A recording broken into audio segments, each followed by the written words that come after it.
முறுக்கில் ஆட்டின எண்ணெய். வா, தேங்காய் ஊற்றியாச்சு. அதெல்லாம் அப்படி தான், எங்களுக்கு வேலை செய்யணுன்னா எல்லா வழியும் வந்துடும். எண்ணெய் ஊற்றியாச்சா? கடுகு போடு.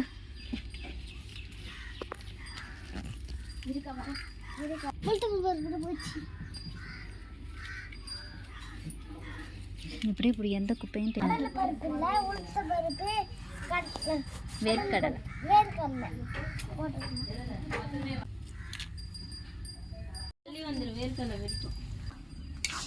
என்னப்பா ரெடி ஆயிடுச்சா? ரெடி ஆயிடுச்சா? ஓ பரா, சூப்பரா செஞ்சுட்டேன். கீழே வலிக்கும்.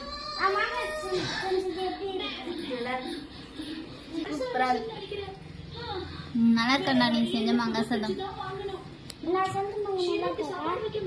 சூப்பரா இருக்கு.